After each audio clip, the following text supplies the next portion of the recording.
네, 안녕하세요. 청각박사 박성일입니다. 자, 오늘 제목은요. 말소리가 잘 안 들려요. 라는 제목입니다. 보통 우리가 청력이 정상인 경우 별 문제 없이 우리가 대화가 잘 되시죠? 사람 말소리가 잘 들립니다. 제일 중요한 거니까. 말소리를 들어야 되니까요. 그래서 우리가 이제 소리를 듣는 과정은 제가 이제 유튜브에 몇 개씩 이렇게 설명을 해드렸잖아요. 어떤 과정을 통해서 우리가 소리를 듣게 되고, 그리고 말소리를 듣는 부분에 대해서 설명을 드렸는데, 오늘은 조금 더 자세하게 원리적인 부분이 있어요. 우리가 소리를 듣는데 사실은 아주 조용한 환경에서 듣는 거는 그렇게 많지는 않잖아요. 뭐 예를 들어서 강의장이라든지 어떤 조용한 방에서 둘이 한 두세 명 정도 얘기하는 거는 주위에 있는 소음이나 뭐 다른 주변에 다른 소리들이 없기 때문에 청력이 정상이라고 하면은 말소리를 알아듣는데 크게 문제가 없습니다. 근데 만약에 주위에 어떤 소리들이 있을 때는 청력이 정상이라고 하더라도 말소리를 좀 놓치는 경우가 생길 수 있거든요. 우리가 소리를 듣는 거는 크게 두 가지예요. 하나는 물리적인 소리를 통해서 우리가 소리를 인지하고 듣는 부분이고 인식하는 거고, 심리적으로 소리를 듣는 영역들이 있거든요. 그러다 보니까 귀가 굉장히 좀 복잡한 부분이 있습니다. 그래서 오늘은 이 심리음향학적인 부분에서 설명을 좀 드리려고 하는데, 우리가 굉장히 다양한 환경이지 않습니까? 뭐 이렇게 식당이라든지, 그리고 사람이 많은 파티장이라든지, 아니면은 뭐 강당에 좀 울리는 공간이라든지, 뭐 길거리에서든지, 이렇게 막 여러 환경에서 우리가 이제 얘기를 하기도 하고 대화를 하고 소리를 듣고 말소리를 듣잖아요.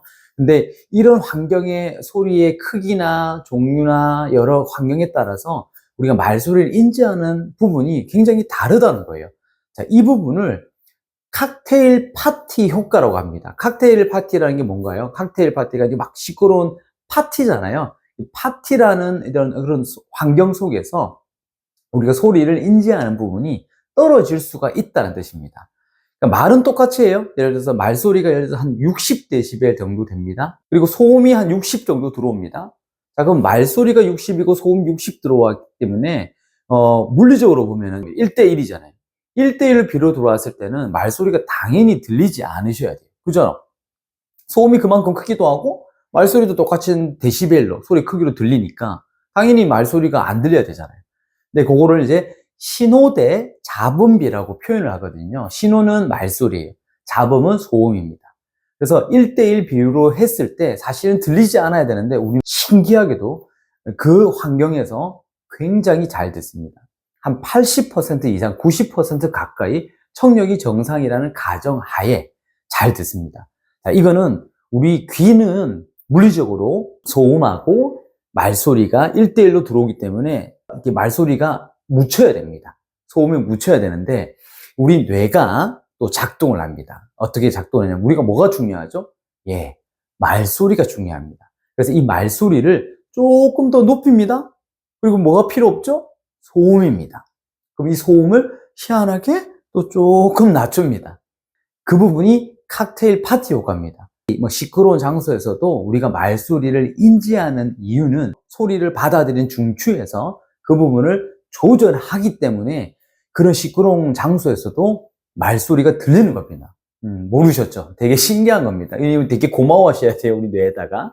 이런 부분들이 이제 정상인, 청력이 자체가 정상인 경우는 아까 말했듯이 소음이 있는 환경에서도 들리는 게 꽤 괜찮게 들려요.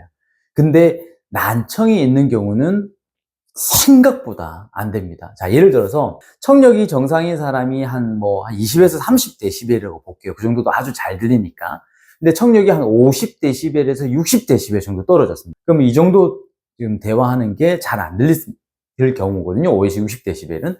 자, 이런 환경에서 보청기를 이제 양쪽으로 착용을 했습니다. 그래서 정말 아주 조절을 잘해가지고 한 30데시벨 이상 정도까지 올렸어요. 양쪽으로 했을 때. 그러면은 이 사람은 이제 양쪽으로 보충이 끼기 때문에 한 정말 작은 소리 20에서 30데시벨 정도 되는 거의 정상 수준까지 거의 비슷하게 잘 듣는 수준이에요. 그러면 이제 정상 수준하고 난청이 있지만 보충기를 착용했을 때 거의 비슷한 수준으로까지 들었기 때문에 상황이 비슷하다고 생각할 수 있어요. 그죠? 맞잖아요. 네, 근데 이런 환경에서 조용한 환경에서는 듣는 부분은 꽤 잘 들립니다. 괜찮게 들리고 하는데 소음이 있는 환경에서는 완전 다릅니다. 자, 어떠냐면요. 소음이 들리잖아요. 그럼 아까 요 정도, 한 20에서 30dB 정도 청력 듣는 사람들은, 막 좀 시끄러운 환경에서 듣는 게 그래도 한 80% 이상 정도는 듣습니다. 근데 보청기를 통해서, 보청 효과죠. 보청 효과를 통해서 한 30dB 정도까지 올렸어요. 그러면은 정상 데시벨하고 거의 비슷하잖아요. 그러면은 거의 80%, 뭐 조금 못해도 70% 정도는 들어야 되는데, 이상하게 한 50% 이하밖에 못 듣습니다. 자, 이거는 왜냐면 난청인의 특징 때문에 그렇습니다. 이 난청이 생기면은 이 소리가 어느 정도 적절하게 올라오더라도 쉽게 생각하면은 소음을 걸러주고 말소리를 올려주는 그 기능이 현저히 떨어집니다. 그래서 소음을 잡아주는 기능, 말소리를 올려주는 그 기능 자체를 조금 더 데시벨을 바꿔야 됩니다. 그러면 어떻게 할까요? 말소리를 조금 더 높여야 되겠죠.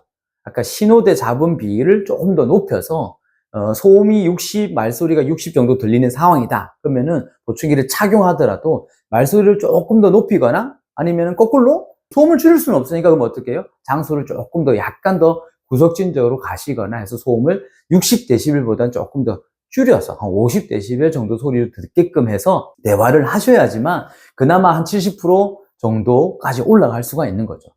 자, 이렇게 되는 부분이 난청인의 특징이라는 부분입니다. 그러면 이 부분을 제가 한번 실제로 소음을 한번 틀어놓고 여러분들도 한번 비교를 해볼게요. 자, 일단 확실하진 않습니다. 진짜 시끄러운 환경이 아니니까요. 근데 이렇게 지금 조용한 환경에서 제가 얘기하는 부분이 잘 들었잖아요. 저는 최대한 이 소리 톤, 이 정도 크기를 유지를 할 겁니다. 이렇게 한번 들어보시고요. 소음을 그냥 좀 적당하게 한번 들어볼게요.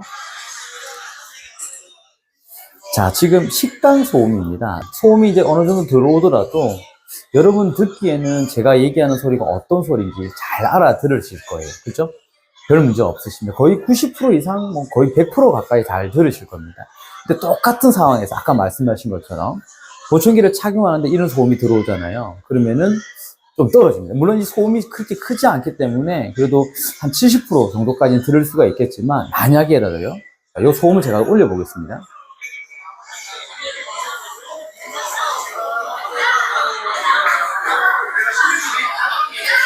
자, 지금은 사실은 식당 같은 데서 소리를 들었을 때 이 정도 소리가 다시 들릴 수도 있습니다. 제가 얘기하는 소리가 이제 조금 많이 묻히죠. 잘 안 들립니다.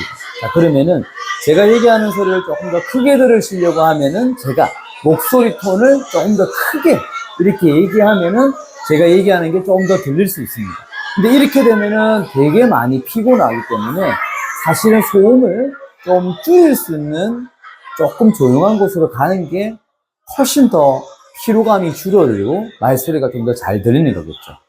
자, 이런 환경에서 듣는 게 쉽지는 않습니다. 당연히 쉽고요. 근데 그 난청인들 같은 경우는 이런 소음, 이 정도만 들리더라도 말을 알아듣는 게 굉장히 어렵다는 것이죠. 자, 지금 여러분들도 잘 들리시긴 하지만, 자, 이렇게 소음이 없는 환경하고요.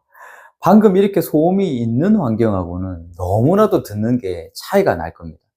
자, 이게, 뭐, 당연한 거 아니야? 그럴 수 있지만, 이 소음의 크기에 따라서 우리도 모르게 사실은 귀가 망가지고 있습니다. 얼마 전에도 제가 뭐 펍이라는 데 좀 가봤는데, 정말 음악을 크게 틀어놓고요. 그리고 대화를 합니다. 근데 굉장히 크게 해요. 뭐라고요? 그래, 잘 지냈어? 이렇게 합니다. 그게 굉장히 뭔가 모던하고, 뭔가 좀 되게 멋있어 보이는지, 막 그렇게 시끄러운 음악에서, 틀은 곳에서 대화를 하는 모습을 보고, 정말 이건 아닌데, 그런 시끄러운 곳에서 있을 때는 한 30분 정도만 있어도 귀가 이미 손상이 되거든요. 그런 환경을 최대한 피하실 수 있도록 해야 됩니다. 자, 오늘 말씀드릴 거는 그 내용입니다. 그래서 어떤 거냐면은, 자, 다시 한번 정리를 하면은, 우리 귀는요, 그냥 물리적으로 소리를 듣는 게 아니라 심리의학적으로 소리를 조절하는 능력이 있습니다. 청력이 일단 기본적으로 정상인공을 베이스로 깔 때, 기본으로 깔 때 그런 거고요. 난청이 생기면은 그 기능이 상실되어서 말소리하고 소음하고 이렇게 걸러주는 기능 자체가 안 됩니다. 그래서 거의 대부분 같이 올라가서 시끄러운 환경에서 웅송웅송웅송웅송 이렇게만 들리고 말소리 인치가 잘 안 되는 겁니다. 그래서 뭐 어떻게 되겠죠? 난청인들하고 얘기할 때는 최대한 좀 조용한 데 하거나 말소리 자체를 이렇게 높이는 것보다는요, 소리를 크게 하면 아무래도 좀 영향을 좀 더 안 좋게 받을 수가 있기 때문에 조금 더 소음이 조용한 곳이나 아니면 어쩔 수 없이 갔다 하면 조금 약간 구석진 곳이나 그런 쪽으로 가셔서 최대한 좀 얘기를 할 수 있도록 해야 됩니다. 그 부분이 이제 우리 난청인들을 위한 배려라는 부분이고요. 자, 오늘 두 번째 말씀드릴 거는요. 나는 귀가 좋아. 청력이 별로 문제가 없어. 잘 들리는데 희한하게 조금 사람들이 많은 장소나 이렇게 가면은 잘 안 들리는 경우가 있어. 라고 하는 씨는 약간 왜 어렸을 때부터 그런 말씀을 많이 듣고자 하는 분이 계시죠. 사오정이야? 너 사오정이야? 그런 얘기 많이 듣고 살아오신 분이 계실 거예요. 근데 이 사오정이라는 말은 결국에는 말은 듣긴 듣는데 다르게 이해하거나 잘 못 알아듣는 거잖아요. 근데 뭐 이상하다 싶어서 이비인후과에 갔어요. 병원 가서 청력을 딱 검사를 해보면은 청력은 정상이에요. 잘 나와요. 별 문제 없이 막 10dB, 20dB 안팎입니다. 뭐 잘 들리시는 거죠. 근데도 이렇게 대화를 하다 보면은 잘 못 듣는 경우가 생겨요. 이렇게 조용한 환경에서는 별 문제 없는데 이상하게 좀 식당이나 이런 데 가면은 영 좀 알아듣기가 어려운 분들이 있습니다. 자, 이런 부분들은 중추 청각 처리 장애라는 CAPD라는 장애군의 약간 경계선에 있을 확률도 있습니다. 이 CAPD는 일반적인 물리적인 소리는 잘 듣는데 이렇게 특히 이런 시끄러운 환경에서 말소리를 인지하는 기능이 떨어지는 경우입니다. 그래서 다 듣긴 들어도 그게 이제 어떤 단어인지 어떤 의미인지를 놓치는 경우가 되게 많습니다. 그래서 이 CAPD에 관련된 부분은 사실은 굉장히 내용이 방대하기 때문에 또 제가 필요하면 다른 유튜브 영상을 또 하나 만들어서 보여드리도록 할 건데, 오늘 말씀드릴 거는 이런 시끄러운 환경에서 듣는 부분이 정상인 경우도 잘 안 될 수 있다는 뜻입니다. 그래서 혹시 이런 부분이 좀 안 되신 분들이 있죠. 그런 분들은 저희 센터로 오셔서 좀 구체적으로 어떤 CAPD에 관련된 테스트가 있거든요. 그런 부분을 받아보시거나 아니면은 좀 더 종합병원에, 대학병원 이상 정도 가셔서 이런 걸 한번 진단을 받아보시는 것도 좋을 것 같습니다. 자, 오늘 핵심은요, 여기 CAPD가 중요한 게 아니라 난청인들을 조금 더 배려할 수 있도록 하는 문화를 좀 만드셨으면 좋겠어요. 그래서 이렇게 소음이 있는 환경에서 소음이 좀 쉽게 심하거나 좀 약하건 상관없이 난청이 있는 경우는 이런 소음이 있는 환경에서 말소리를 인지하는 기능이 떨어질 수 있다. 그래서 어떤 부분을 어떻게 배려하면 좋겠는가에 대한 부분에서 말씀을 드렸습니다. 좀 서로 간에 도움이 되고 이렇게 더 잘 이렇게 웃는 그런 어떤 세상이 만들어졌으면 참 좋겠습니다. 네, 감사합니다.